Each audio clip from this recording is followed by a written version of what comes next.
Hi, Daddy Gang. Before we get into today's conversation, I just want to share a content warning. This episode includes discussions of eating disorders and suicidal ideation. If you or someone you love needs support, we have included resources in the show notes. Please take care while you are listening to this week's episode. Love you guys. What is up, Daddy Gang? It is your founding father, Alex Cooper, with Call Her Daddy. Kerry Washington, welcome to Call Her Daddy. Thank you. I can't believe I'm here. No, okay. I need to take a second to just fangirl for 2 seconds. Oh my God. This is a full circle moment for me because growing up in Pennsylvania, yes, my mom and I would bond. Scandal, obsessing over Olivia Pope. I love that. But you really brought this woman to life who was so powerful and bold and brilliant and unapologetic in a way that I felt like I hadn't seen on television before. And it was such a bonding experience for my mother and I because she was like, you can be like that and you can do those things. So okay, I'm going to cry already. We're like 2 seconds in because... So I feel like I know your mom because of your documentary. And I think your parents are such a powerful example of what real loving parenting looks like. The way that they give you permission to be you and then like stood by you through your hardest. I mean, I learned so much about being a mom watching your documentary. So I love that you guys bonded watching this show. Lori's going to watch this and be like at home screaming like, Brian, did you hear Kerry Washington just say my name? No. They really they have given you permission that you have then like taken on. I mean, you are your own beast. I don't want to take anything away from you. But without them, like I couldn't have achieved what I have achieved. Yeah. And so to, have a mother that was watching with me being like, look at this woman, look what she is embodying and what she's doing, to now sit across from you. It's very surreal for me. So thank you for taking time out of your day to join me on this show. This is an honor. Getting right into it though, because speaking of her being so bold, and obviously you are also in your own right bold, but like, when you first took on Olivia Pope, which is something very big to take on, did you realize how much that role was going to shift the conversation around women on television at the time? So, yes and no. Like all of the press when Scandal came out, a very big portion of the press when Scandal came out was about the fact that it had been almost 40 years since a Black woman had been the lead on a network drama. And I was, I think, 37 at the time. So in my lifetime, I had never seen it.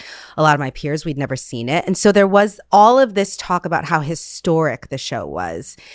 We didn't know if the show was going to work. We didn't know if anybody would watch the show.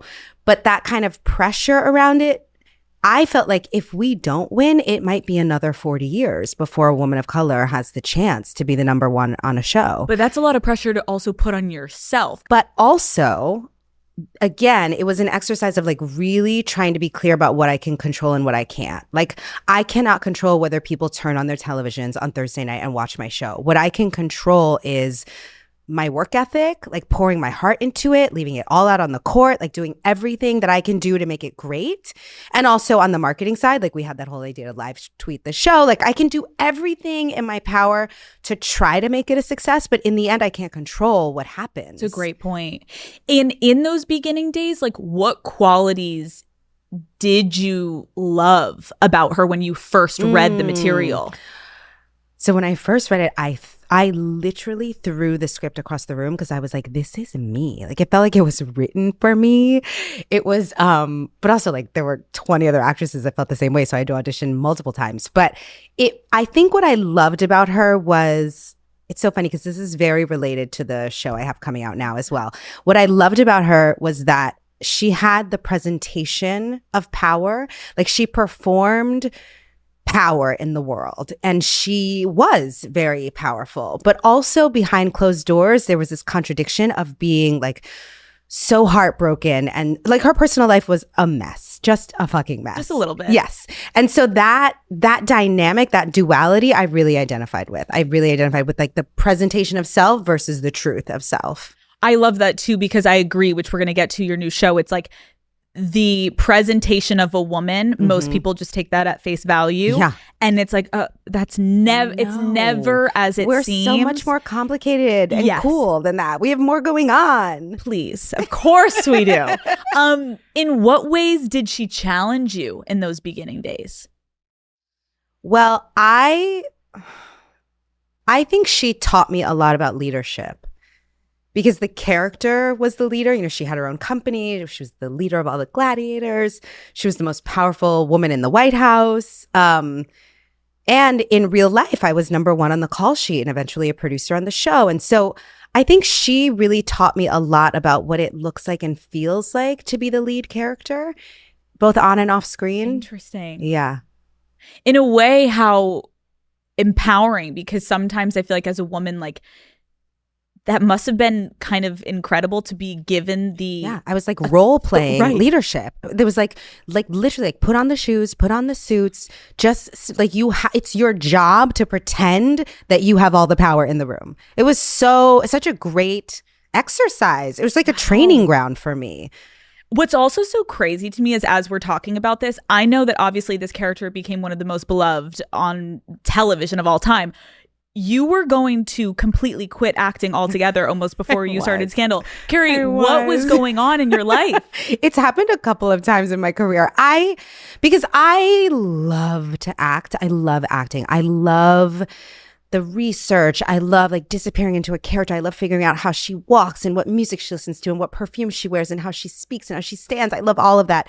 The business around it, the politics around it, I don't always love. Like the people feeling like they have agency to tell you what to do with your body, or like the rejection and the like, all of that stuff is the competitive nature of it at times. That stuff I do not like. I don't like it all.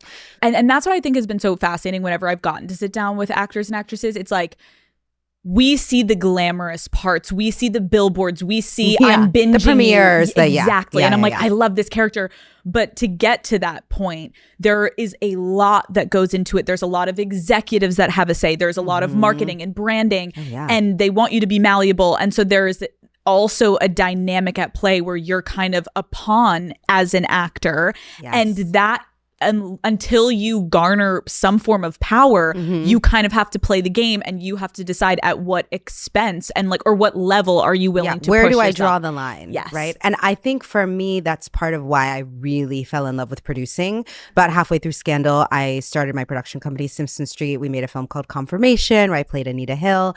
And that was like, oh, now I get it now, because I actually don't have to sit at home and wait for somebody to invite me to a party. Like, I can throw my own party, which you know more than anybody. Like, you create your own opportunity, and that has been very freeing for me. And it is freeing, and also to give credit to, like, everyone needs the stepping stone of, you have to go work in the capacity that you see what you like and you don't like, so that then as you build your power and your name, you can then be the person that maybe changes things through your production company to be like, I want things to run this way because I've experienced the latter. Yeah.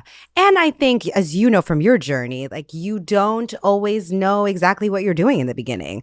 But I learned from role playing Power and Olivia Pope, like, sometimes you just put the shoes on and walk down the hall and you figure it out along the way, right? Like, you grab your Prada purse and you step into it, and you'll discover it along the way if you ask for help and you're willing to make mistakes and you just keep like falling forward. Men are really allowed to fall upward. And I feel like we have to give ourselves permission to do that too. Like, a mistake is not the end. A mistake is an opportunity to learn and grow, iterate, shift, move forward. But that's why it's also so nice hearing from someone like you, who again we see in media, and you've had such success. And that's why I wanted to kind of go back to those OG days of like you walking into Shonda Rhimes' office, and you walk in and on the walls it says Shondaland. It's her name. And I was like, what were you expecting when you walked in for that first meeting?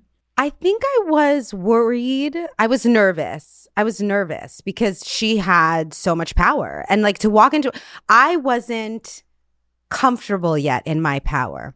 So to sit down with somebody who was comfortable enough with her power to have the walls covered in her name, and like, she was very comfortable in her power, I think I was nervous about what that would look like, what it would feel like, if we would get along. And it was amazing. I, like, 5 minutes into the conversation, I was like, I'm obsessed with her. I want to live in Shondaland. I want to be a citizen of Shondaland. Obsessed. You know, she's so generous and she's such a genius. And you realize like, oh, society tells us that we should be intimidated or scared or uncomfortable around a powerful woman, but there's nothing dangerous about this. When you think back to your time with Shonda and you both now being such obviously powerful women, is there like a memory or a story that you think really paints the picture of your dynamic over those 7 seasons together? Oh, there's so many, but the one that really comes to mind first is when I was pregnant with my first child that I had. So my second child, but first that I birthed.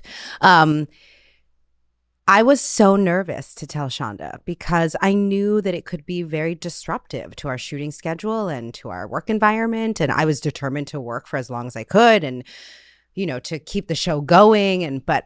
So I was worried. I was nervous to tell her. And I asked her to come to my trailer. And not only was she happy for me, she like actually jumped up and down with joy in my trailer. Like I couldn't believe it. She was genuinely thrilled for me and committed to helping me do this in a healthy, sane, positive way while also protecting our show. That is so refreshing to hear because I think there are very far and few between people who have ever had that experience with their quote unquote boss or someone that they're in a job with, right? Yeah. And also, I think going back to what you had said of like, it had almost been 40 years since we had seen a Black woman have a role lead in a drama network television show. Yeah. So this pressure on you, I remember reading like the network said casting you as a lead was a risk. Yeah. And Shonda was so open about wanting you as that person. Yeah. Like, how did those comments affect both of you though? I can't speak for Shonda, but we knew that we were lucky to have each other. That we, you know, so often in these spaces, you're the only woman in the room or the only Black woman in the room, and so to be able to have each other, and then Judy Smith, who inspired the character, and another really amazing writer in the writers' room, Ramla Muhammad, who is we've grown up together because she was a research assistant initially on Scandal, and then I brought her with me to Little Fires Everywhere, and now she's the showrunner on Reasonable Doubt, which we produce. So that's been also really special. You're keeping your people close, yeah. So that dynamic, I think Shonda and I were like, we had each other. We had each other's backs. And there was always a great deal of respect. I knew she was my boss, but she would also say to me, like, I want your thoughts.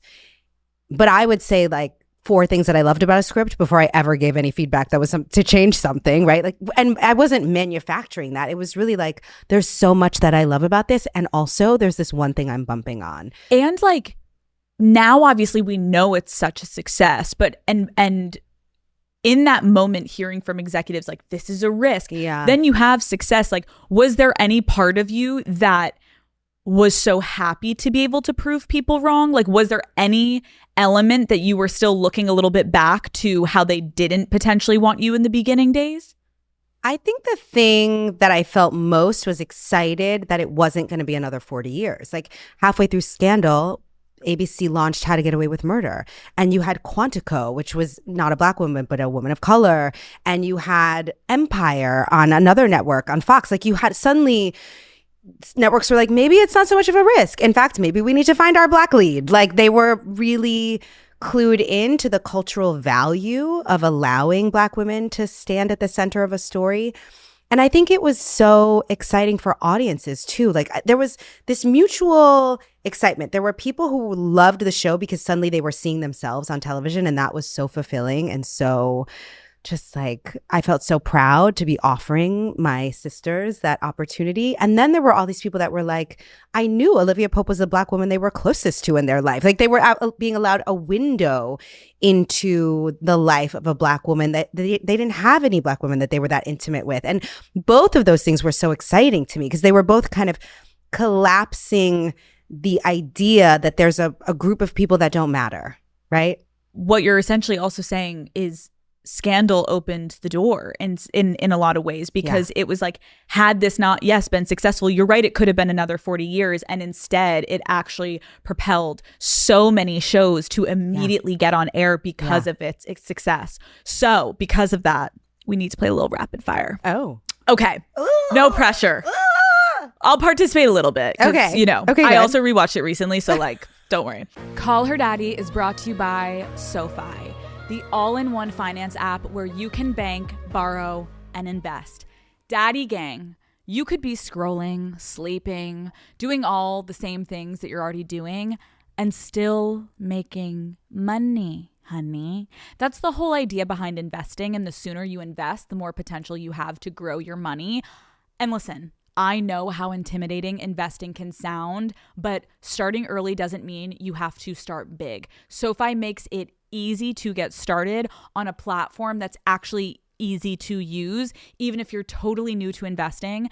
If you're not sure where to start, SoFi Wealth's robo-advisor can do it all for you. All you need to do is deposit money, answer a few questions, and SoFi literally handles all the rest. But when you're ready to be more hands-on, SoFi also offers self-directed investing with SoFi Securities, all in the same app. And because SoFi actually wants to see us win, they are offering the Daddy Gang, are you listening? Up to $1,000 in stock when you open and fund a SoFi self-directed brokerage account. Terms apply. So are you ready, Daddy Gang? Let's make some money, right? Learn more at SoFi.com/callherdaddy. Brokerage offered through SoFi Securities LLC. Member FINRA/SIPC. Advisory services via SoFi Wealth LLC. What do you think was the worst crisis you can remember that Olivia ever had to clean up? I loved the very, very first crisis in our pilot, because I was like, oh, from jump, this show is diving into issues. Like the fact that I was protecting a member of the queer community in the military. I was like, oh, we're not only is she having an affair, not only is it an interracial relationship, not only, it's like also my client is gay. Oh, let's fucking go. We're hitting it right out the gate. Yes. Like this show, it's like it or leave it. Yes. Truly. Yes. No, I was thinking about that too. And then I was like, you know what? I also would just have to go like, the election rigging. I mean, that broke my heart.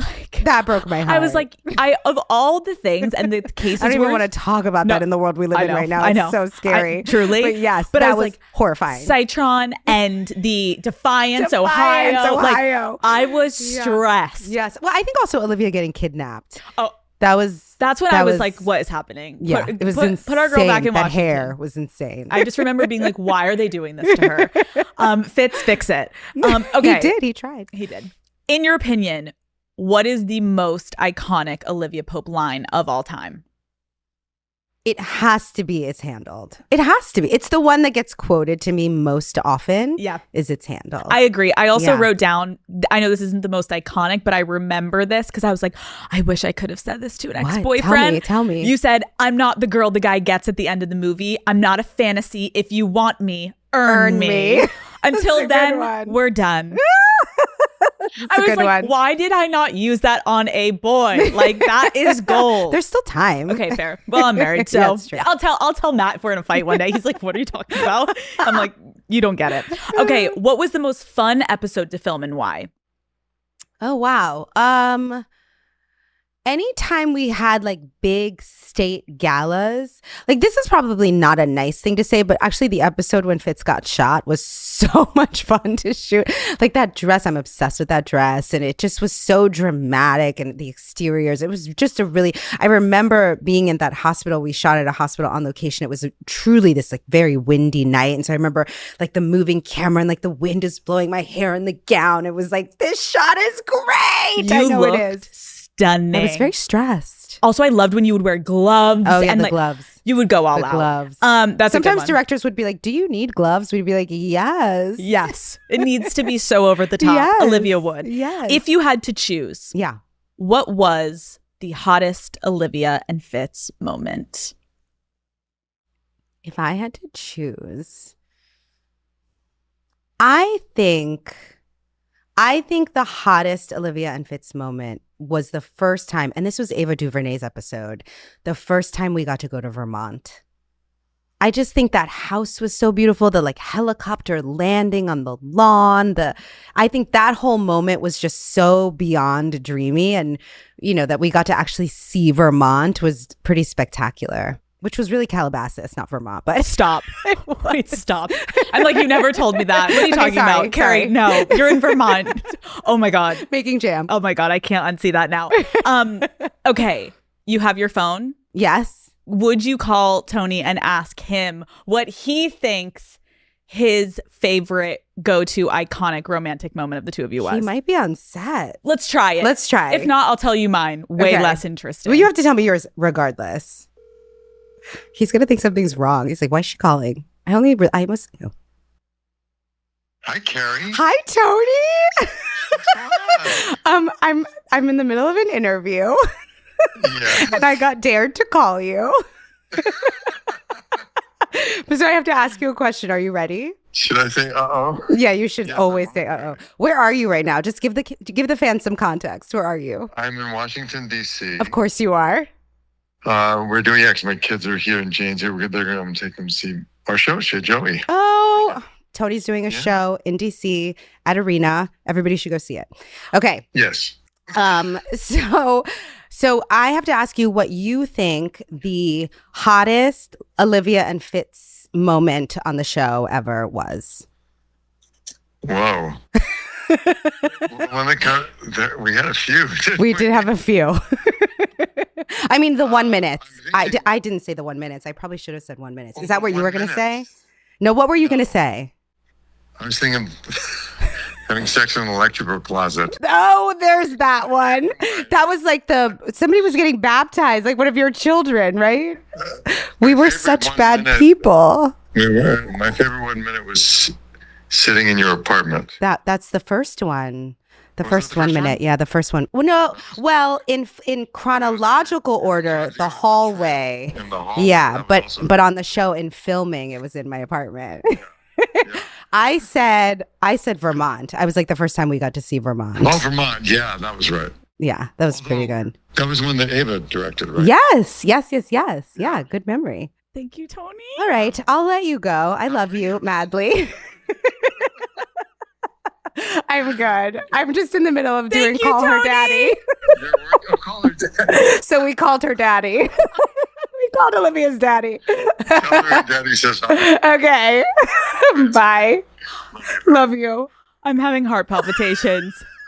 I'm so happy he picked up. Oh, he's such a busy person. I didn't Tony, expect him to pick up. Not Tony being in DC right now. In DC. Telling us that he loved fucking in the electrical closet. Not that it really happened. It's one of the very few scenes that Olivia Pope wore a dress, because the way the scene was written, we had to in the closet, it had to be a dress. Mm-hmm. So it was like one of those rare, like, I guess for like events in churches, maybe she wears, so it was a baptism, so she had a dress on. So then in the closet, we could do what we did in the closet. It's insane.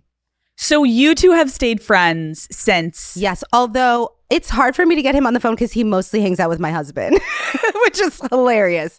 So like when he's in New York, I'm like, what are you doing? He's like, well, I'm seeing Namdi tomorrow. I'm like, can I see you? That But yes, is like- we've all remained friends. I just hiked with Katie Lowe's last week. Like, yeah. Do you think they made it in the show at the end? I know it's very hard to end a show. I love how the show ended with them like seeing each other and just that classic high. I think it's really sweet because it lets you kind of imagine however you want it to be. But I know a lot of people really hope for them that they're in Vermont making jam and happy. And I was going to say one of my favorite moments was, I think it was one of his birthday dinners, and you guys meet out on the lawn and you're like, you cheated on your mistress with your girlfriend or whatever. And he was like, don't ever call yourself that. And he said, I love you. I'm in love with you. You're the love of my life. And the way he said it, and he's like, you control me, my every being. you own me. Yeah, it's really, You're it's like, a good you one. own me. I was like, oh my God, Shauna, stop. Like, I'm No, not okay. She's such a romantic. She's such an incredible writer. I think it's a gift how she gets to the thing that will make us all like turn into a puddle. I'm not over that he just answered. I'm like blushing. I'm like, and hearing you two talk, I'm like, okay. I know. Okay, we're moving on. Okay. Okay. What is a personal moment in your life you got a little clout because people around you, your kids were there and everyone thought you were Olivia Pope. They're talking to you as Olivia Pope and your kids are like, oh, Mom, you're actually cool? So my kids do, let me be very clear. My kids do not think I'm cool. Let's just be very clear because they will go on a national campaign to refute me if I attempt to assert that they think I'm cool. They do not think I'm cool. But they were my daughter. So my daughter's first concert was T Swift, and which was very sweet. This is my younger daughter. And we went with her older sister and a bunch of friends. But then I was like, okay, Beyonce's performing in this same place later this summer. Like, as a Black mom, there is no way that I'm not letting you see a Black woman do in this space what Taylor Swift did in this space. So she was a little young because it was Renaissance. So she wasn't like she knew Destiny's Child songs, but Renaissance wasn't really like her album. She came, and when we were walking through the crowd, people were like, Olivia. And she was like, who is Olivia? Like she was like, what? Who do they think you are? Like, that is not your name. And it was a little weird to her how crazy people were going until backstage at like the friends and family reception. First of all, she loved the concert. Like, that was the night I witnessed my youngest daughter become a stan, like a Beyonce beehive. Like, she was like, blown away. Yeah. And then Cowboy Carter is her album. Like, we had a girls' weekend in Vegas to see her together. You're like, you're welcome. So yes. I put you on. Exactly. But that night we went backstage to like the friends and family thing afterward. And people were asking to take pictures with me, which she thought was really weird. And then she was like, well, can I get a picture with Bieber? And I was like, Hundo P. I think that was like the one moment where she was like, my mom might be slightly cool. She maybe like a half a second. Some strings for me. For a half a second. Okay, so you had some clout. For a minute. Clout with the kids. Yeah. I love that for you. And then it evaporated. Do you believe Olivia Pope eventually became the president of the United States? Do you? I go back and forth because I think a part of her was so... Of course she could be. Like, if she wanted to be, she could have been. Could be. But there was a part of her that just loved her wine, her popcorn, hanging out, and she liked being behind the scenes in moments. And so would she really want the fiasco that comes with? I don't know. I think she's more of a behind the scenes person. I do. And to clarify, like, I would have voted for her. Oh, definitely. I would have. There's no better option. Absolutely. But for her mental health. I'd vote for her today. I would vote for her 10 toes down. 10 toes down. Just ready to go. Phone banking, knocking on doors. I'd be doing it all. I'd be ready. I'd be ready. Okay, are there any Scandal reboot or movie conversations in the works? There aren't, although this joke about Chase Infinity and Tariq being our children, this is like the joke that will not die, and I love it so much. They actually do, like, she has my smile and Tariq has his smile. It's so absurd. It is kind of weird. So we actually just started a family text thread. Dad, Tariq texted me yesterday and was like, Chase, I know you don't have Kerry's number, but now it's so I was like, do I bring Tony into this text thread? It's hilarious. Yeah. We can all pray. Yeah. Call Her Daddy is brought to you by Clorox Disinfecting Wipes. We all know how good it feels to reset our space, okay? Whether it's actually messy or you're just overwhelmed and you need something in your life that you feel like you can get under control. Sometimes a quick little spring cleaning is the best way to get back on track. And for me, that starts and stops with Clorox Disinfecting Wipes, okay? They are quick and easy, plus the lemon scent is actually so refreshing and makes your entire house smell so gorgeous. Every time I open a container, it instantly reminds me of my mom. She used these constantly when I was growing up, and our house always smelled so fresh, clean, and amazing. And it just takes me right back to that feeling of everything being taken care of. And here's the thing, I don't need to do a full deep clean to feel the shift. Sometimes it's just the kitchen counter, right? Your bathroom sink, your desk before you start work. A quick wipe down is one of the best ways to reset and lean into spring cleaning energy. Clorox Disinfecting Wipes make it easy to multitask, clean up quickly, and move on with your day, feeling like you're more put together. We're not spiraling over life stresses. We're just spring cleaning our way through them, okay? Thanks to Clorox. Shop Clorox Disinfecting Wipes now at walmart.com/Clorox wipes. Call Her Daddy is brought to you by Airbnb. Okay. It is almost spring, which means, yes, it is about to be wedding season. The bachelorette invites are coming in. The destination weddings, they're stacking up. Your weekends, they're gone, okay? Wedding season honestly can be a lot, but Airbnb can help you make the most of it. So last year when Matt and I flew out for one of our friends' weddings, we decided to switch it up from the hotel block and we split an Airbnb with a group of our friends instead. Honestly, it made the entire weekend one that I will never, ever forget. There was a massive bathroom for all of the girls to get ready together in, which was actually amazing because it actually had good lighting. We had a jacuzzi waiting for us after the wedding so we could keep the night going, plus a huge living room where we all essentially rotted during the next morning's hangover debriefs, okay? Because we actually had space. We never really felt cramped or we never felt overwhelmed, and the weekend just felt like a vacation instead of an obligation, which was much needed in the middle of wedding season and all of the chaos that ensues with that. As your calendar for the year starts filling up, one of the best things that you can do is lock in the right place to stay first. With Airbnb, you get the space you actually need, plus the amenities and location that make the whole trip more fun and enjoyable. Your next great trip starts with a great place to stay, whether it's a spacious apartment in the middle of the city or a chic winter escape. Airbnb has a place for your travel story. One of the most impactful moments on Scandal was when Olivia Pope had an abortion. And when I interviewed Shonda, she told me that the network pushed back on that storyline and she really had to fight to keep it in. We didn't know if we were going to air that night. Like down to the wire. I was like, what are they going to do? Are they going to like show reruns? Or they like because they were locked in the disagreement about what it could and could not be. So you literally sat there and waited to see if it aired. Yeah. What did it feel like for you to be at the center of that moment, publicly and privately, with the network and everything? I was so proud. I was so proud of Shonda. I was so proud of our whole cast. I was so proud to have shot that scene. There had been characters on television who had had abortions, but it was the first time that you got to watch a woman actually in the procedure. And obviously there was nothing graphic about the scene, but it was about her inner life and her emotional reality in that process. And I just, as somebody who had had an abortion and as somebody who has fought for reproductive rights my whole life, it feels like, I was so proud. Yeah, I know. I was going to say, in your memoir, like, you open up about your abortion in your late 20s and so many people connected to you. But going back to that moment, like, what emotions did you feel not only writing about your experience, but then also releasing it to the world? Okay, so first I want to say that I watch a lot of clips of the show, like a lot of people. Like, I catch parts of the episode that I love the most, that I watched beginning to end, was your trip to North Carolina.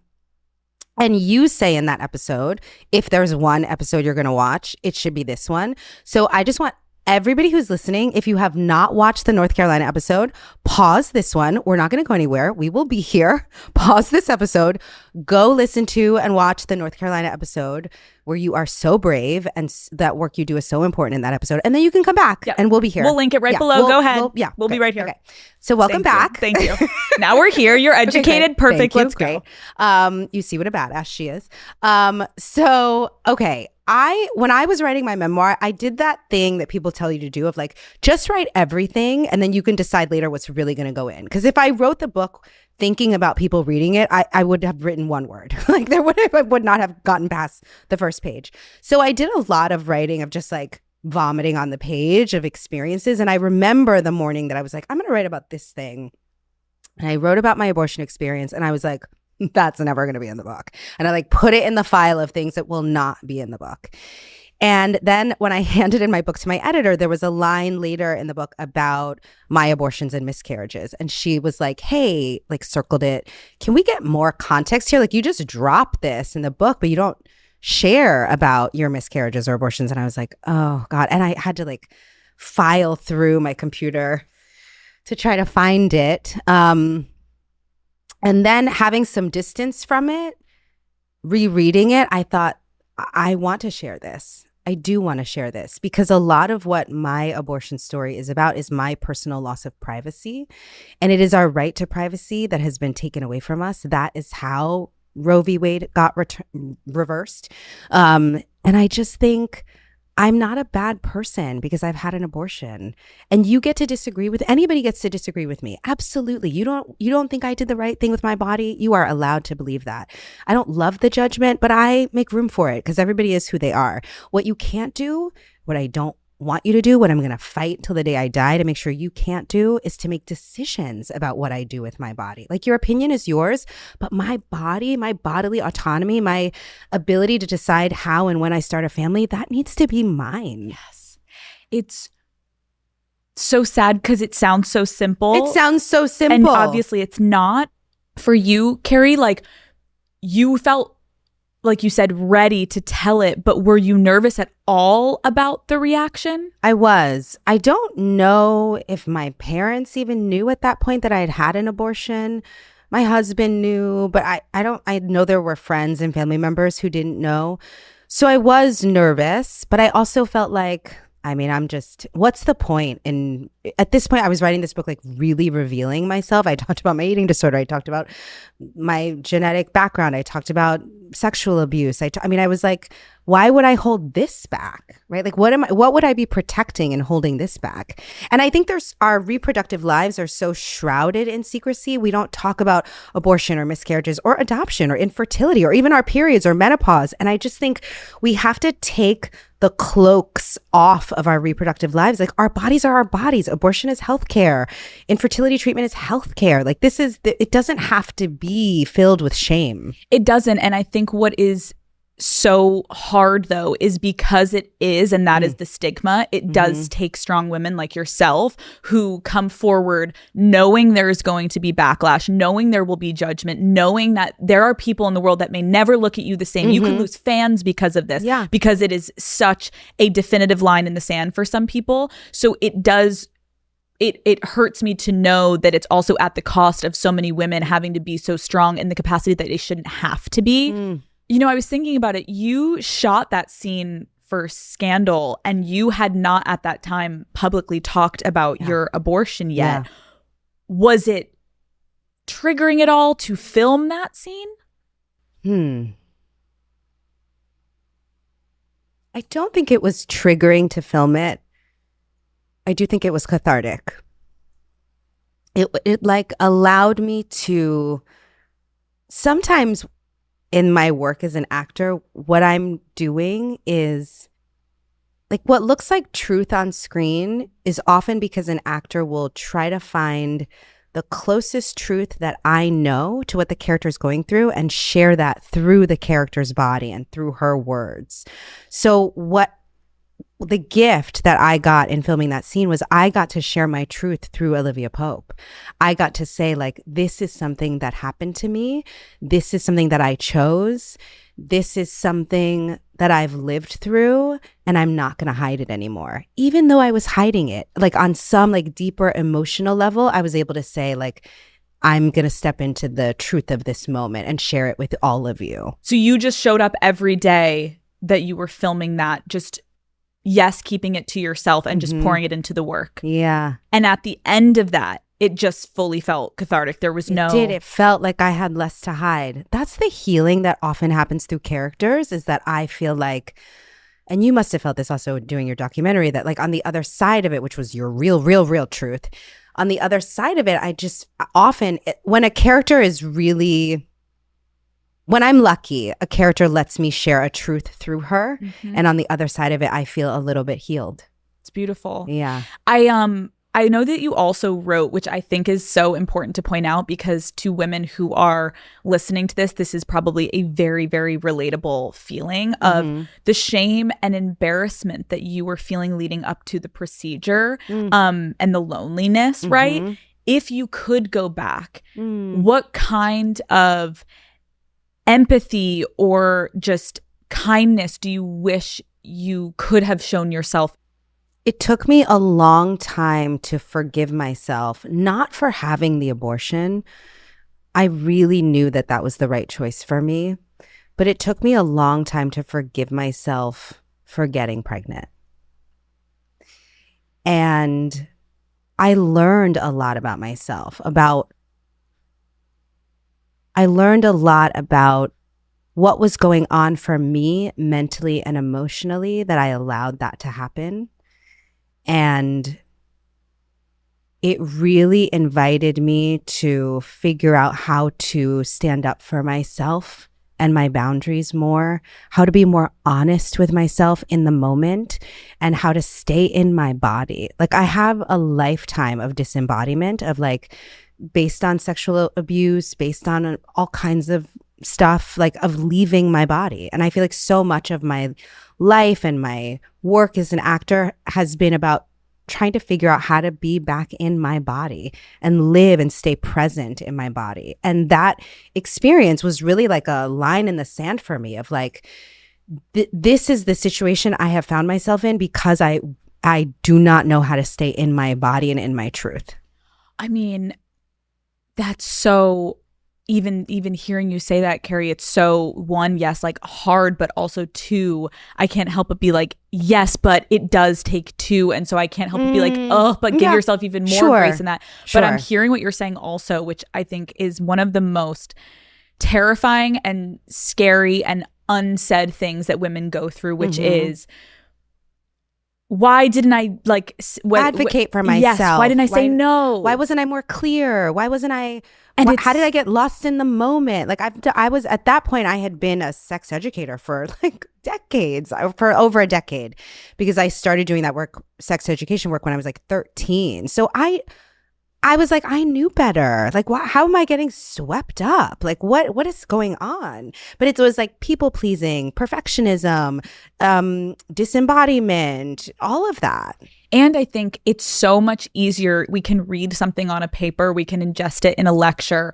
But when you are in a moment and you are living it, and that is why, unfortunately, really, mainly, primarily only women will be able to relate to this. When people are like, well, why didn't you just say no? It's like, when you are in that moment and there is so much going on in your brain and not going on in your body because you're disassociating and you're like removing yourself, it is close to impossible. It's very hard to be able to create a strong boundary, because a lot of the times it is easier to just go with what is happening, whether it's for safety or whatever it be. Yeah. So you writing about that, I think, was just so powerful, because it also is like, there is kind of not an immediate answer in those moments. It's just giving yourself grace of like, you felt guilt after that of you took primarily the responsibility of getting pregnant. And then what was the process of undoing that guilt for yourself? I think the thing you talked about around like learning how to not disassociate with a lot of therapy, a lot of work, a lot of introspection. But it's been a journey for me of staying in my body, like the healing around the eating disorder, all the work around like, how do I stay in my body so that I can make choices that are right for me? I guess the choice to have an abortion, I was so clear. I was like, I am in this moment, I'm now in my body. I'm in the truth of what's happening in my body. And I need to make a very clear decision. And I knew it was right for me. And I was like, I want to be in this state more often, if not all the time, right? I want to be with myself. Wow.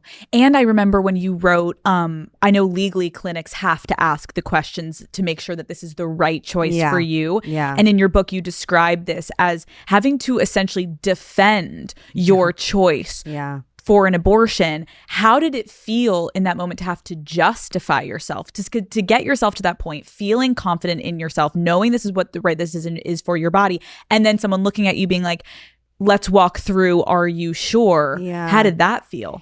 I think it contributed to the guilt because I was at a place, I was at an age where I could have chosen to have a child. I was in a relationship where I could have chosen to have a child. I was like, there were lots of factors that it wasn't a life or death situation for me. It wasn't the case of rape or incest. It was like, so I could have made that choice. I just knew it wasn't the right choice for me. And that feels really specific, and it leaves room for a lot of people to disagree. It can seem selfish. It can seem a lot of things. But you get this one life, And I knew that this was the right choice for me.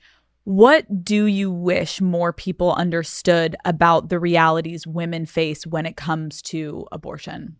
I think that it's not an easy decision. That by the time a woman makes the decision to have an abortion, it's never an easy decision.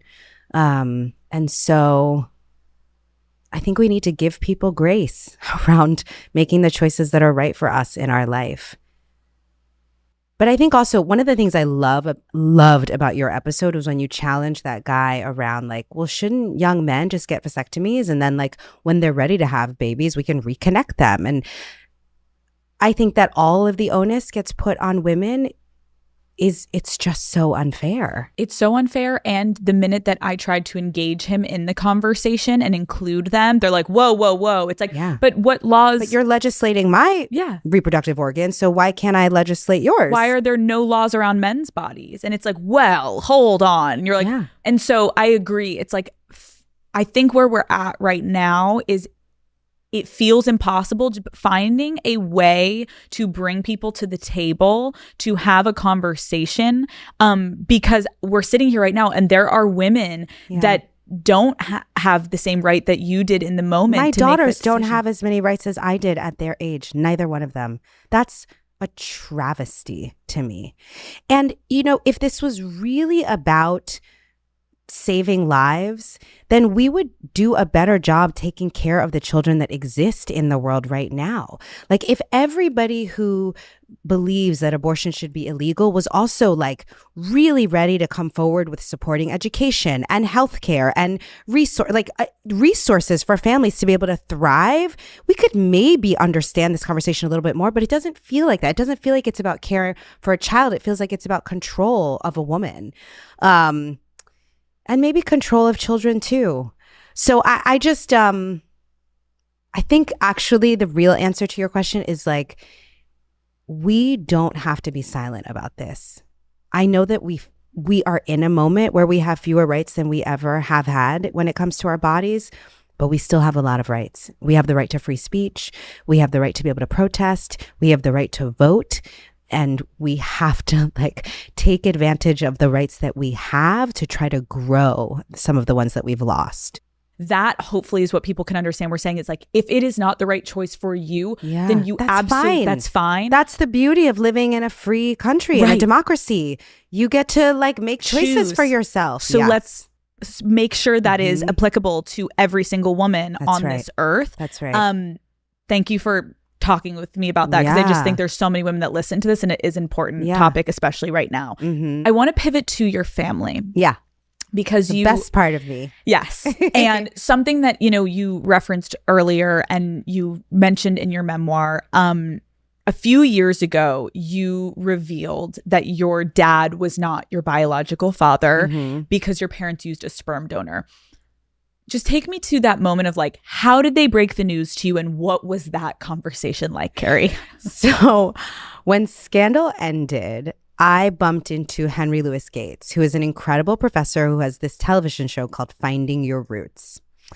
And we'd been friends for a long time. And I'd always wanted to do Finding Your Roots, but I never had time because of Scandal. And he was like, I read that it's going to be Scandal's last season. I said, yeah. He said, will you come do the show? And I was like, absolutely. Like, this is my moment. My mom is so interested in genealogical stuff with our family. And I know my dad will be into this. This will be so great. So I call up my parents and I'm like, I bumped into Skip Gates. I'm going to do Finding Your Roots. We're going to learn everything we can possibly learn about our family. And my dad started having panic attacks. And I couldn't figure it out. My mom was like, that's great. I was like, okay, well, she's always a little, you know, like she's my mom is not the most emotionally expressive person. Okay. That's how I'll say it. So I was like, all right, well, I think it's great. And maybe she thinks it's great too. And we'll get there. My dad was not happy. And I was like, what are you afraid of? Like, you're worried that you're going to find out like your great grandmother was like, I don't know, like had a brothel or like, what could possibly be the issue? So I offered my parents, because Skip Gates is closer to their age generationally. And so I was like, do you want to talk to Professor Gates? And like, maybe he can help calm you guys down. And so basically this Harvard professor knew about my genetics before I did, because my parents were like, what if hypothetically speaking, And you're like, what? She happened to be born from a sperm donor. Like, would that come up? And he was like, definitely it would. And you need to tell her. And they were like, no. And he was like, he said, thank God, he said to them that in all of his years of doing the show, when this kind of thing has come up, that people's greatest regret is not being able to know when everybody's still alive, because you don't get to deal with it and move through it and like get closer in the truth of it. So I got this text from my mom that my parents wanted to talk, which never happens. I was like, I mean, it has happened once or twice, like when my mother first told me she had cancer, or when my dad was in trouble with the law. Like I was like, this is not good news. And I went to their apartment in LA, and they like fumbled through sharing this news with me. And I remember like it was like, I don't know. It was like that scene in Alice in Wonderland where she's like free falling through the characters and the props. I just was like, what is happening? Nothing felt solid. I felt kind of dizzy. I was like, is this like a weird prank? Like I was so confused. And also at the exact same time, I felt like, yes, this is it. Like this is the puzzle piece that I've been trying to solve for my entire life. This is part of why I've had such a hard time being in my body and staying in my body. It's because my body has been a lie to me from the moment I came to this planet. Like from the moment I was born, the two people who love me the most have lied to me about who I am and about where this body comes from. And so I had an opportunity to make peace with my body for the first time, and with the truth of who I am and like how I'm here. I mean, it was really cool. I was going to say like incredible and so disorienting. Yes. Like 40 years of your life, you believe your father is your biological blood father. They tell you this. Like, how did you even begin as a human being to process something like that? My first concern was my dad. Because I remember looking at him and he was devastated. Like I could tell he felt like he lost me. And so it took me a while to actually even figure out how I was feeling about it, because I realized very quickly that my parents needed my help in this moment, that they were courageously stepping into the scariest thing they had ever done, and that they thought that they were going to explode our family, that they were going to destroy us as a family. Because I'm an only child, so it's just the three of us. And so my first concern was like to sit next to my dad and to look at him and to say, I just want you to know that I love you, and that every day that I've said I love you up until now, for you, it's been on the condition of a lie, because you think I love you because I think you're my dad. I said, today you get to know that I love you unconditionally, because I know you're not my biological father and I still love you. That's it. Oh my God. It was really powerful. I can't imagine the relief, but also, did you ever get to talk about, like, did they do this did they say because they thought they were protecting you? Yes. Yeah. I mean, at the time, nobody knew 40 plus years ago that there was going to be a 23andMe or an Ancestry.com. Like that was like science fiction. That was like the Jetsons. Like, what? So it was really, I think they were really protecting me. They were trying to make me not feel othered, not feel different, not feel weird. Like, it wasn't like today. You and I have friends who like go to a sperm bank and look through a binder and like choose what degree the person has and like what color eyes the donor will have. But this was like the Wild West. My mother like got a phone call, like, we have it, it's warm, come to the office. Like, she had no idea who the person was. My parents just said like, please let him be healthy and let him be Black, because they didn't want anybody to know. So they wanted to keep it a secret. So I think it was so, again, shrouded in secrecy and shame, and also my dad's shame about not being able to provide. Like, it was about protecting him and protecting me, and so much emotions all around. Yeah. Although not the same, this makes me think about your new show, Imperfect Women, which touches on secrets and how they impact relationships, right? Yeah. How did you use what you went through in your life to inform this character that you just went on to play? It's such a good question. You're so good at this. I'm having the time of my life. Surprises to no one. So I think one of the biggest things that shocked me when I went on book tour was that every single person at every book signing, when they were taking a picture with me, was like, my family has a secret. Like they were sharing their family secret. And I started realizing like, oh, everyone. Family has a secret. We all have them. All of us. It's part of what defines us, right? It's like the moment that we reveal our truth and how our family deals with it is a big part of what defines who we are and who our family is. So I have really gravitated toward, actually, even before knowing, like Reese Witherspoon sent me Little Fires Everywhere before my parents told me. And in Little Fires Everywhere, I play a woman who volunteers to be a surrogate and then does not tell my daughter who her father is. Like, it is so absurd that this was the project that Reese sent to me. When I sent my mom the book, my mother was like, oh, wait. No. Like in hindsight, I watch my life now like the way you watch one of those movies where you're like, oh, there were all these Easter eggs, but I didn't know they were Easter eggs in the moment. I watched that show. I love that show. I completely forgot. Isn't that crazy? It's so wild. Your mom like freaking out when you sent her the script. She's like, so gorgeous, sweetie. Have fun. This is so great. Totally. So, but also it was such a blessing because by the time we were filming that show, I did know.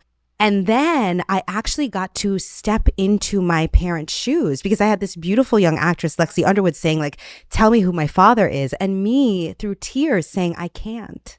Like I had to really, really step into, in a very compassionate way, understanding my parents' fear and why they couldn't tell me. So that was such a gift. You found this out while you were filming? In the process of developing that show. I had already signed on to it and then they told me and then I went to go make it, which is insane. Oh, you're like, this role is meant for me. Yeah, I'm in. Isn't that crazy? Oh, wow. So then when we were in developing Imperfect Women, I realized like this is something that a theme that I return to again and again, the kind of presentation of self versus who we really are. Because for so much of my life, even when I didn't know that I was born from a donor, I knew that something was up. Like I knew that there was some weird missing puzzle piece in my family. I didn't know what I didn't know, but I knew we weren't real with each other. I knew that we were not 100% transparent. I talk about it in the book as like a veil. There was like a veil between my parents and I. You want to keep a secret? You tell my mother and father because my mother has 4 sisters. None of them knew. Her mother, like no one knew. Not a single soul. So also it was so freeing for her to be like, I don't have to keep this secret anymore. Right. Yeah. Oh, wow. But okay. So for Imperfect Women, I really gravitated toward this project because I was like, this is a series about women who keep secrets from each other, even though they love each other so, so much. It's 3 friends who adore each other and they want to be in their truth. But because we have this pressure in society and culture to be perfect, they keep things from each other, really important things from each other. And it's like, why I love when shows like this explore that concept is because the word secret understandably has such a negative connotation, but it is so refreshing even when we're talking about what happened with you with your parents. It's like when you explore the why, there's so much underneath a lot of secrets that a lot of it comes from the person genuinely thinking they're protecting the people that they love. Yes. And really it's like most of the time the truth is always the answer, but we can empathize with the people that keep the secrets when you actually get underneath the why of why they genuinely thought it terrifying. wasn't right. It's terrifying. I think in the end we're all afraid that we're not going to be loved, that we're not going to be accepted, that we're not going to belong to the people that we love the most if we let them know who we really are. And so I think watching people grapple with that and be willing to unpack that is so captivating because it's terrifying for all of us. It is, and it's so universal, just like the fear of rejection. Yeah. You referenced earlier how you have struggled with an eating disorder, and this doesn't always look the way we expect it to, right? How did you recognize and come to terms with the fact that you were struggling? So I want to share with you because I'm super proud of it. I invested in a company called Equip, which is this incredible online community for healing and recovery from eating disorders. And why I believe so strongly in this work is because I've, as a person of privilege, I've been able to have group therapy and individual therapy and nutritionists and physical trainers and doctors. Like I've had access to incredible healthcare throughout my life. And this platform, Equip, is like the democratization of that kind of healthcare. They create a team of healthcare support around every single person so that the healing, because eating disorders are such a multidimensional illness. It's psychological, it's biological, it's cultural. And so you need your team of support to reflect that kind of care. And so they do this online with people all over the country. It's incredible. And they take insurance and it's unbelievable. So yeah, so I'm very proud of that work. Wow.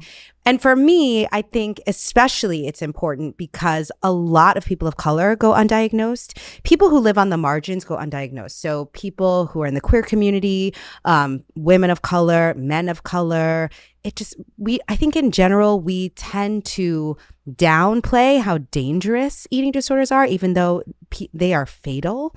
So many people die every year from eating disorders.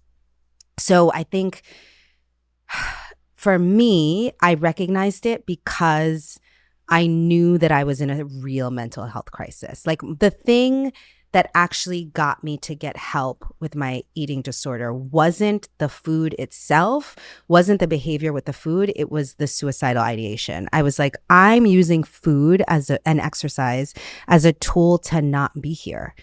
Like I'm trying to escape life and I need to figure out how to be in life because I was terrified that I was being so mean to myself, right? That I was in so much pain, that it was like inflicting more pain was the only way out of my pain. And it's so hard to recognize when you're in it. Like I think and it's also sometimes, and I know I've spoken to women before on my show where they say like, it's sometimes easier to stay in it because dismantling all, like you said, this is not just like, and then just you stop doing it. It's like you have to go through the psychological, you needed to get into the body. And like, no, I like to say, like, and this is not to diminish the power of any addiction, but there are some addictions where the work is like you have to put it down and you stop.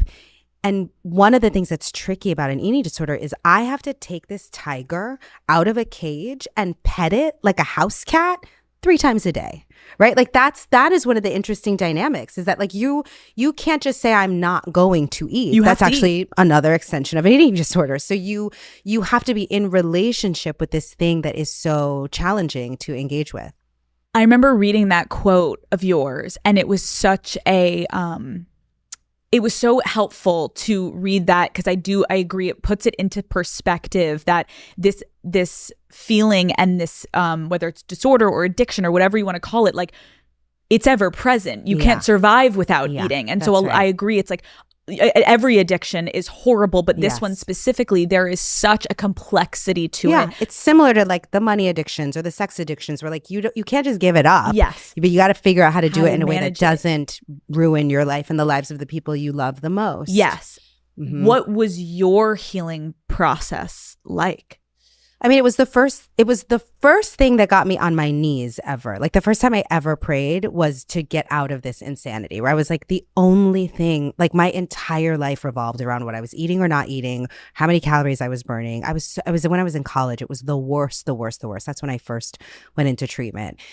And it was the first time I got on my knees to be like, I need help. And so it was, for me, it was group therapy. It was individual therapy. It was the first time I ever went to see a shrink and have therapy and talk about my feelings. It was working with a nutritionist. It was all of that stuff. Yeah. I think something that can be really hard is like when you are genuinely so concerned about someone, it can come off like you are criticizing or you're commenting on their body when you're trying to help them. Do you have any advice for people listening on like how to navigate that type of conversation if you are a friend or a family member concerned? I had the opposite where I went to a couple people to say, I think I need help with this. And people were like, it's fine. Everybody eats when they're upset. Like they kind of refused to see how serious it was because they didn't want that to be true for me. And I think sometimes people do that because they don't want to look at their own behavior with food. So they're like, it's fine, whatever. We don't have to talk about it. So it's also just listening to the people around you. I think if you're the one struggling, it's trusting your gut. If you know you need help, don't let anybody tell you that it's not a big deal. And as a parent, if you know your child needs help, also, because I mean, even a lot of pediatricians struggle to diagnose eating disorders. There's a lot of education that needs to happen in the medical community, where still people in medical schools are being taught that eating disorders are things that happen to like white, wealthy people in suburbs. There's all this weird misinformation around who has them and even what are eating disorders, what are the different eating disorders. So I think like if you're a parent, trusting your gut and getting help for your young ones. And if you're struggling, don't minimize it. Like it might be an eating disorder. It might be disordered eating. It could be a whole spectrum of things. But if you need help, ask for help. Like you don't need to suffer alone. You don't need to live in pain. You don't need to engage in activity that takes you out of life. Yeah. As someone who is in the public eye, sadly, that does come with scrutiny over your looks and your body. Yeah. How does that constant commentary affect you? I keep thinking, it's like a lot of times when you're asking me questions, I'm like, I love the title of our show, Imperfect Women, because I'm like, so much of the journey is about being like, I'm not perfect. We're all imperfect. Like imperfect is a synonym for human. It's just like that's who I am. So I think I'm in a place in my life now where I understand people are going to have their opinions. I'm just doing the best I can. And I have pretty high standards. So like I'm reaching for gold in my version of me. And if it's not good enough for you, then that's your issue to deal with. Like, yeah. It's a great point. And I also think I had somewhat of a conversation similar to this with Michelle Obama, where we talked about how the internet Queen Michelle Obama, yes. Queen, okay. Still just had to pause to be like, No. I know. Okay. I'm still not over it. Yes. Okay. The internet is so ruthless when it comes to body shaming and criticizing women. Yeah. But the sad reality is a majority of the time it is coming from other women. What do you think is behind that?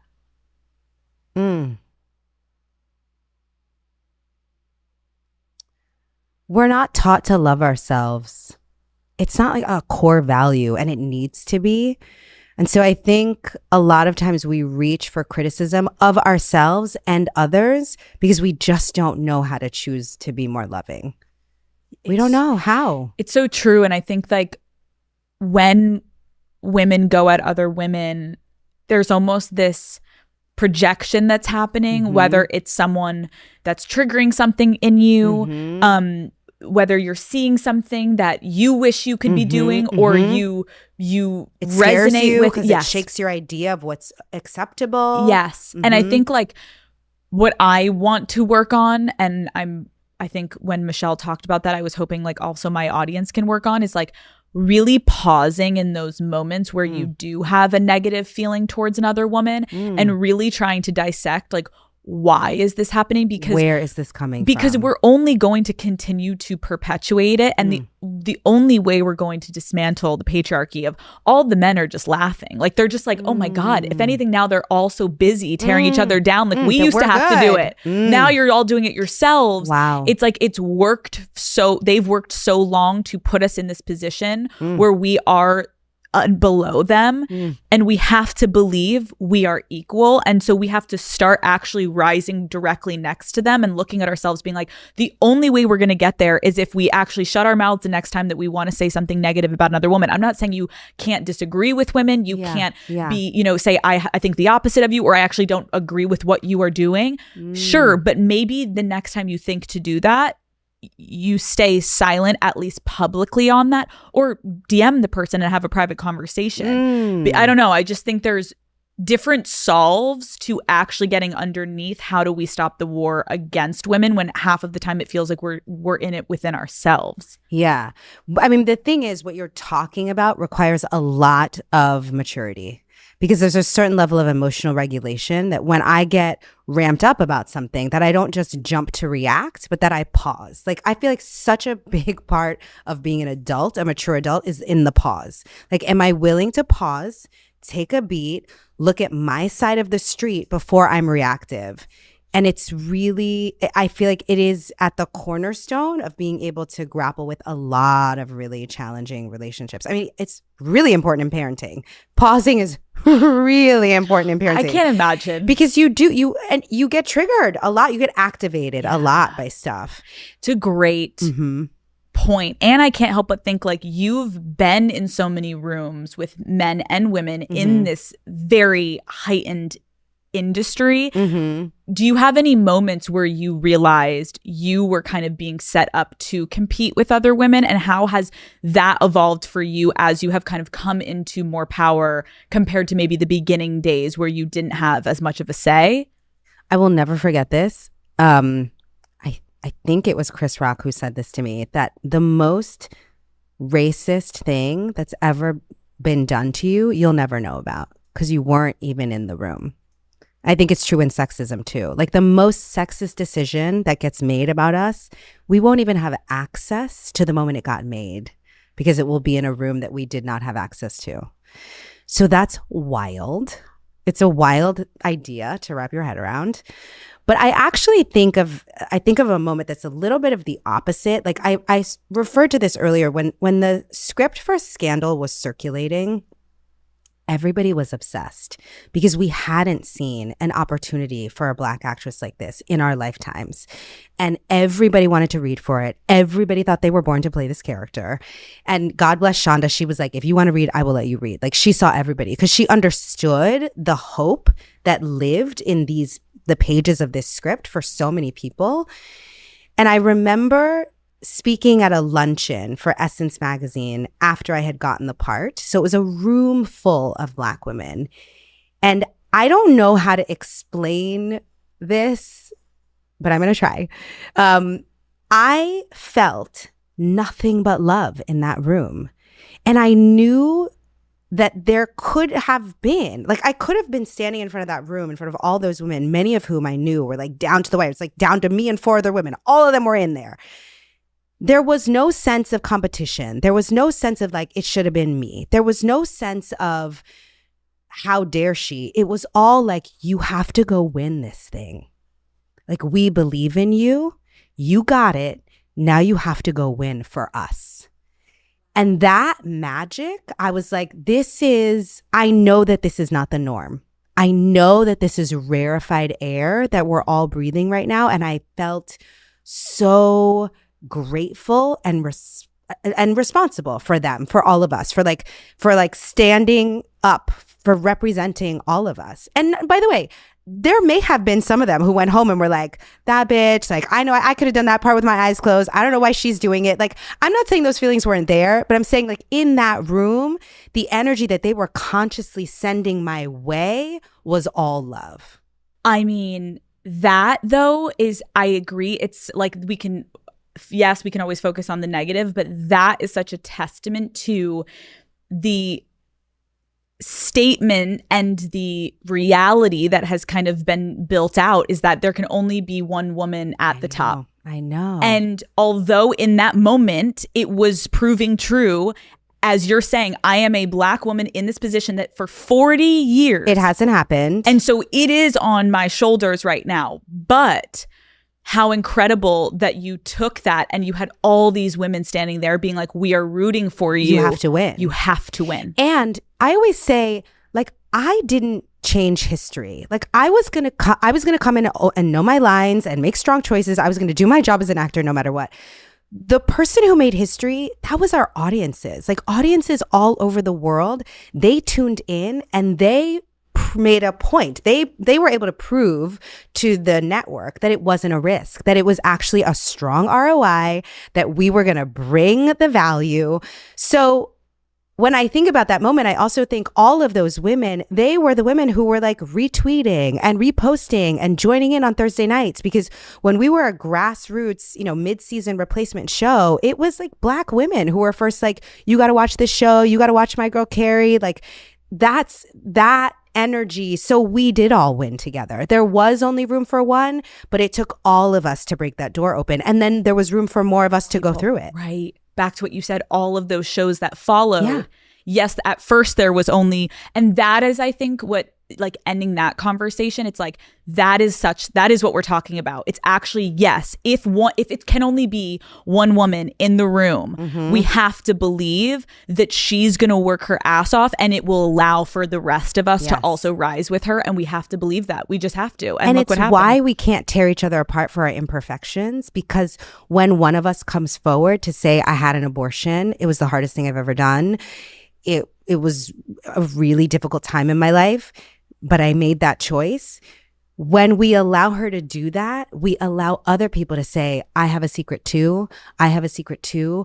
I adopted my children and didn't tell anybody. I used a sperm donor. My husband's infertile. I'm infertile. Like whatever it is, like when we make room for each other's truth, also like each other's success, each other's pain, like we have to support each other as women in our human, imperfect, messy journey so that we can continue to be badass and human and imperfect and messy and awesome. It's so true. Because then the stigma is gone. Yeah, there's only a stigma because we're making it. That's right. And then the more we keep talking about it, that stigma will be gone. Yeah. And then people won't have to keep these secrets because we can stay in community and just be who we are. Girl, I mean, we needed this today. I did. Call Her Daddy is brought to you by Pandora Jewelry. All right. Celebrate your unique story with Pandora Jewelry, crafted with meaning and exquisite artistry. Daddy Gang, Pandora really comes through when it's time for a good gift, okay? Whether you're picking out something for your partner or you're just treating yourself because, you know what? Why not? Why not? You deserve something, right? There is something for everyone, from lab-grown diamonds to personalized engravings and the cutest little charms. There's so many ways that you can make a piece feel like you. It's one of those gifts that really feels thoughtful and from the heart, and Pandora's rings, bracelets, and necklaces are so easy to mix, stack, and style so you can wear them different ways and constantly change it up. It is truly so special to wear something that actually means something to you. I feel like every time if I look down at it, I'm like, oh, I'm smiling. This makes me think of Matt, right? Because he gave me it. I'm also super into being able to personalize anything that I'm wearing, especially engravings. Like, how cute would it be to have Henry and Bruce's names engraved on a necklace? Matt? Matt? Are you watching? Take notes. Every day is a chance to be love. Let Pandora Jewelry remind you that love starts with you. Shop in store or online at pandora.net. Listen, Daddy Gang, winter is here. I know it's freezing out there, and I know the sun is setting insanely early, but hear me out. Just because we have to throw a couple extra layers on doesn't mean we can't still enjoy ourselves, right? And that includes finding some time to crack a few claws with our friends. Whether you're at your favorite dive bar, warming up in the crowd at a concert, or just having friends over to, watch a football game, the best winter nights are really just about doing something together. Personally, I love getting together with my friends in the winter because it's an excuse to make every hangout even cozier. I'm talking blankets out, fuzzy socks on, and White Claws in hand. There is nothing better than sitting by a fire with your friends, catching up all night long, and never leaving the house. So pick up a pack from your favorite local spot and grab life by the claw with your favorite flavor this winter. Please drink responsibly. Hard seltzer with flavors. White Claw Seltzer Works, Chicago, Illinois. Okay, relationships. Okay. You have been married for about 13 years. I know. What has your partnership taught you about yourself? Oh, wow. That's such a good question. What has my partner taught me about myself? That I'm really, really lucky. I'm like, I must have done something really good in a past life because, I mean, what an extraordinary human. Oh. So I'm really lucky. Oh, God, he teaches me stuff all the time. One of the things that I really love about our relationship is that very early on, we started couples therapy. Like, we started couples therapy before anything was wrong. Like, we just started couples therapy kind of preventatively. He was newer to therapy. I feel like I've been in therapy my whole life, but we were like, we should just start having these conversations so that if something does get hard, we already have a culture of knowing how to talk about stuff. I'm obsessed with couples therapy. It's amazing. It's my favorite. It's like part logistics meeting, part like party, part date in the afternoon. Like I so look forward to it. We start every session with something that the other person did well, like something that we appreciate about the other person. And like every time I am like, this is the best part of my week. Because so often what's really interesting is so often the thing he shares with me that he appreciated or the thing I share with him, it's not something I would have guessed. It's like something that to me was small, but to him it meant a lot. And that's so useful because now I'm like, oh, I can do that again. Like I can do that all the time. That was nothing to me, right? Like, so you really learn how to love each other better in that by starting with something good. I think he's taught me just how to be a better person, a better human. And he's given me the greatest gift, which is his partnership and also to be a mom. Yeah. You It's know? beautiful. Yeah.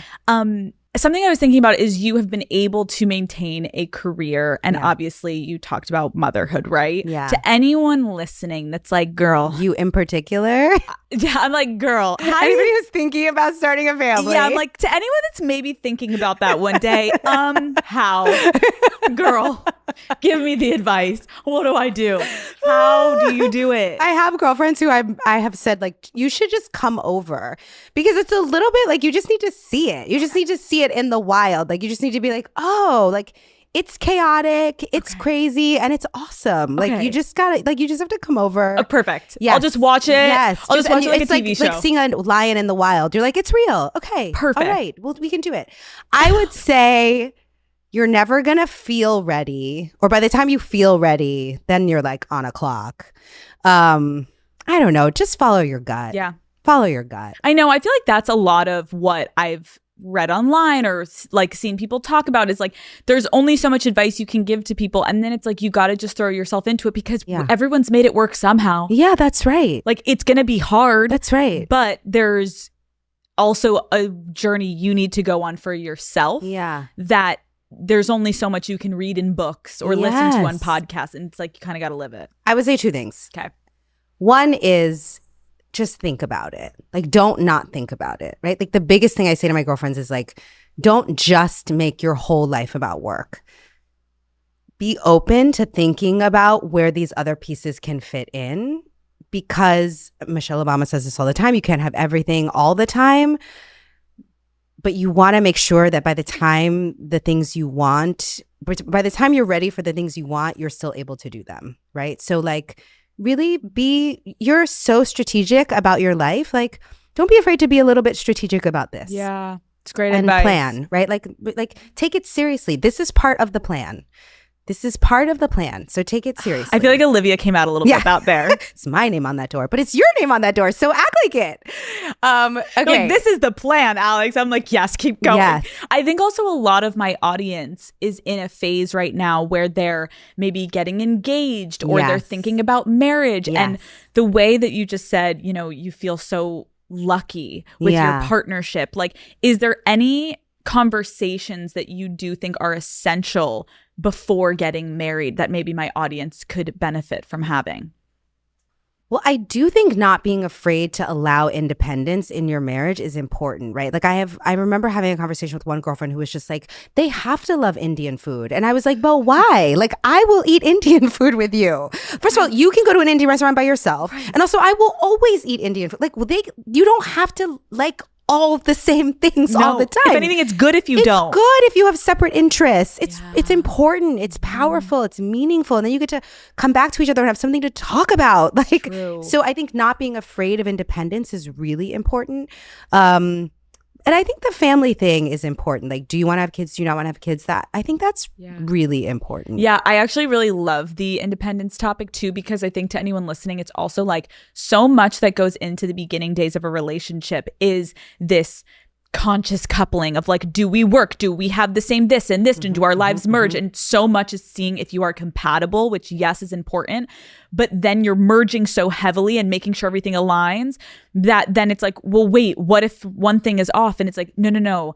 Watching my parents now who have been married for 40 plus years and the things that they both don't align on in terms of what they like or whatever, it's actually so beautiful because as they've grown, they've filled in that area with friends, or their child goes and does it with them, or they do it Yeah. alone. And that allows for the independence to remain, which is so integral to a relationship because you came in as individuals. You don't want to then just somehow merge. Like you fell in love because of who you came in as an individual. So That's right. Don't That's lose right. that. I also think though, like there's a lot. I did not have a very traditional wedding, but I do think about those vows. I think they're so powerful because I think you have to really ask yourself in sickness, like in poverty, when things are not good, like who is this somebody who I want to be down with and who is going to be down for me on the good days and the bad days? Like really asking yourself in the more challenging times, is this my ride or die? Like, do I want to be this person's co-pilot and do I want them to be mine? Because that's also the thing, right? Is that like part of that independence conversation is like, I am the lead in the story of my life. He is the lead in the story of his life, but also I like being the supporting character in his life and he likes being the supporting character in my life. That I can have both. I can be in 2 movies. I can be in like the Kerry Washington movie where it's all about me, but I also really love being number 2 on the call sheet in his movie, you know? I love that. I know. I'm thinking about like all the girlies listening. Like if you are just liking him right now because it fits into your social calendar, maybe just think a little bit more before he gets down on one knee or however you're going to do it, because there is so much more to life than just the fun times. You're right. In sickness and in health, when if money is lost, like those are the important things, Kerry. Okay, back to your new show as we I was gonna say wind down, and I was like, every time my therapist says that, I get triggered. I get it. What do you mean? I'm like, we're at the 50-minute mark, please. Like I could be sobbing and she's like, well, as we wind down, and I'm like, wait, no, don't leave me now. I wind up saying it first because I don't want the therapist to say it. I'm like, I know we don't have much time. I always say that at the end of sessions. I'm like, I know we don't have a lot of time. No, that's actually so real. You start to look and you're like, we have 1 minute. I'm going to say it first. And it's like, totally. Oh my You are not God. breaking up with me. I'm breaking up with you. It is so... That is so real. Okay, I know you said obviously you can't give spoilers, but like, what do you think fans are going to love the most about this show? This show, I swear to you, I know a little something about like water cooler television. This show is your next, like, cannot miss. Everybody's talking about it. Psychological thriller, sexy, juicy, girly, fantastic show. It is like, it's so captivating. These characters are unbelievable. The acting is crazy. Like Elizabeth Moss is a beast of an actress. She's just a beast. Kate Mara is a beast. We are all 3 women who have held our own shows. So to like team up together to support each other in the telling of this story is incredible. I imagine this is what it feels like to be on a dream team at the Olympics where you're like, I can't drop the ball. Like I can't be the one who doesn't sink the ball. Like I have to win because this team has to win. So every day. Also, one of the things that's really cool about the show that I love is that it's actually told from different point of views. Like it seems like it's my show in the beginning and then it becomes Nancy's show and then it becomes Mary's show. And so like you're actually getting the story from different perspectives, which is like unraveling of truth as you keep going through. So you go deeper and deeper into these secrets and into these discoveries. It's just so good. We would have arguments on set constantly about the things these characters were doing. Like we disagreed among cast and crew about whether things were right or wrong, whether people could do what they were doing. Like, does that make you a good friend or a bad friend? Oh, I love shows like that actually force you to really self-reflect and be like, wait, would I agree with that? Would I do that? Yeah. My husband was like, enough. I'd go home and I'd be like, okay, if I died, he's like, I don't want to talk about this anymore. Like, I'm like, I just have a question. No. If I died. He's like, enough. Stop it. No, I am so excited to see it for everyone watching. Like, I think we love you. We love watching you on our TVs. You've just obviously been with us for so long, and any project you have, I think we all rally behind you because you're our comfort watch. You're our girl. So like, I am so excited for you. I'm so excited for this new show. And I can't wait to call my mom after this because she doesn't even know. She doesn't even know I'm interviewing you today. Does she live here? She lives here. Oh, so you guys should both come over. This is what you should do. You should both come over and I will convince you to have children.